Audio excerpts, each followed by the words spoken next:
What's up guys, welcome back to my channel, Willy Kun Channel, dan selamat datang lagi di podcast Cerita Seram. Di episode kali ini, gue akan menceritakan salah satu pengalaman mahasiswi yang mengikuti KKN pada tahun 2018 di kota Surakarta. Kalau ngomongin tentang kejadian KKN, memang kejadian ini bikin kita penasaran. Sebenarnya yang melakukan kesalahan mahasiswa atau mahasiswa yang mengikuti KKN atau memang makhluk halus yang ingin mengganggu di sana. Nah, tanpa berbelit-belit lagi, gua akan langsung saja masuk ke dalam ceritanya.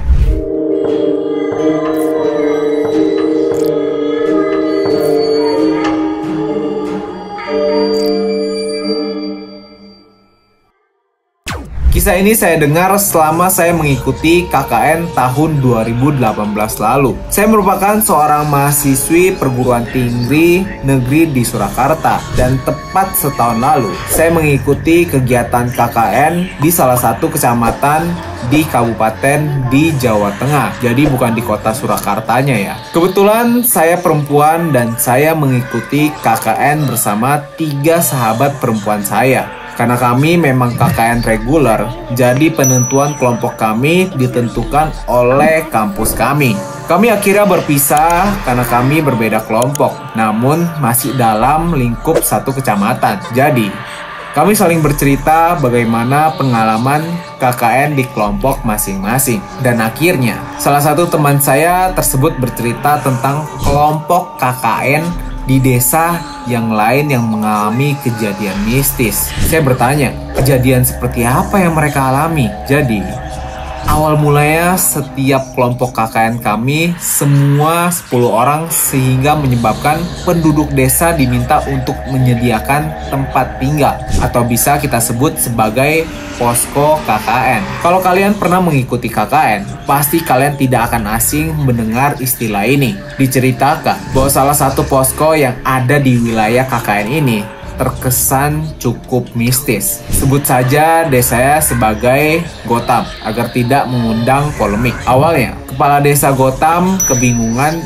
mengenai mahasiswa yang ingin mengikuti KKN di desa Gotham ini. Warga di sana tidak ingin direpotkan dengan kedatangan mahasiswa KKN dengan harus menyiapkan posko tempat tinggal. Akhirnya, kepala desa wilayah tersebut mengajak mahasiswa ini untuk menempati posko rumahnya. Kebetulan, memang kepala desa Gotham ini bisa dibilang cukup kaya karena dia memiliki 2 rumah. Satu rumahnya untuk ditinggali dan satunya lagi hanya untuk seminggu sekali ditengoki. Kagetnya lagi, justru mahasiswa yang KKN ini malah dibayar untuk menempati rumah itu. Dan memang menurut teman saya, rumahnya cukup mewah dan bertingkat. Posko KKN saya dan 2 teman saya yang lain saja tidak bertingkat, hanya 1 lantai saja. Siapa yang tidak ingin dibayar untuk menempati satu rumah mewah? Begitulah mungkin pikir mahasiswa dan mahasiswi ini.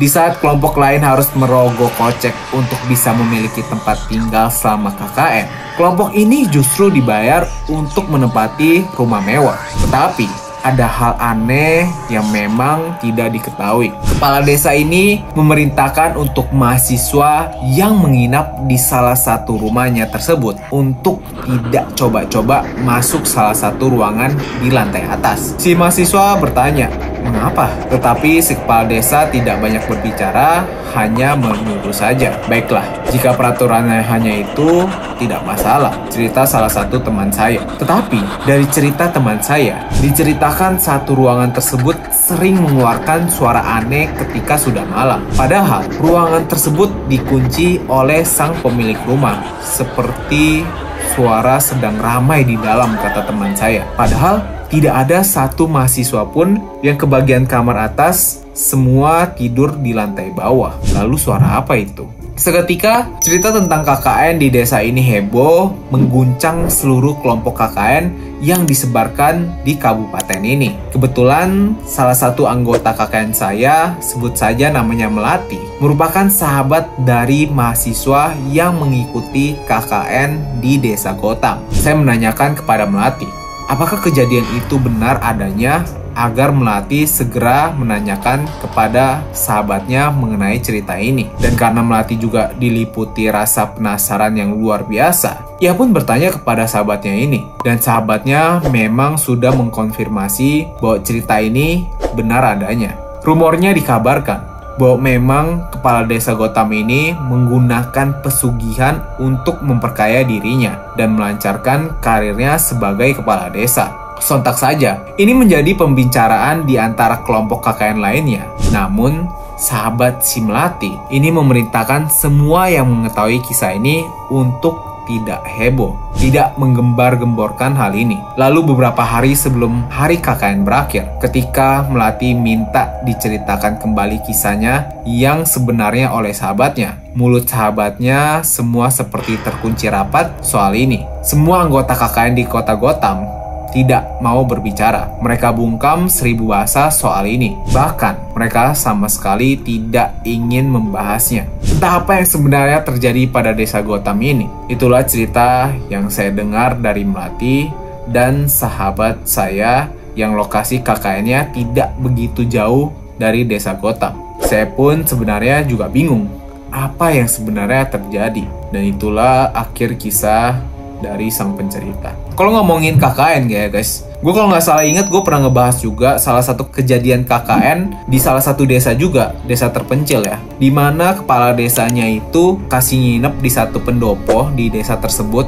Kalau nggak salah ada beberapa orang, ada 3 orang wanita dan 2 orang pria ya. Nah, di sana tuh balik lagi ada kisah yang menceritakan kalau si kepala desa melakukan pesugihan agar anaknya yang dulu kecelakaan bisa kembali lagi, arwahnya itu bisa tetap di dalam pendopo tersebut. Nah, gue nggak tahu kenapa hubungannya antara satu cerita KKN dengan KKN yang lainnya tuh.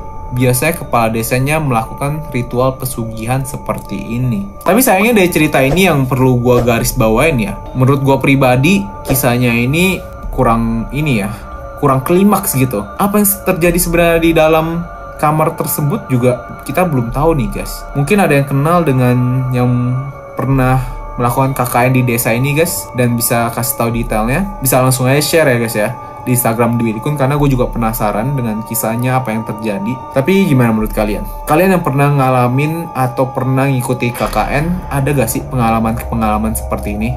Kalau kalian ada dan pengen share di podcast Cerita Seram, bisa langsung aja kontak gue di Instagram ya guys. So itu dia konten hari ini guys. Gimana menurut kalian? Gue sih lumayan merinding guys. Terima kasih telah menemani dan selalu berada di podcast Cerita Seram. See you guys in the next episode. Gue Willy Kun, izin untuk undur diri. See you guys. Bye.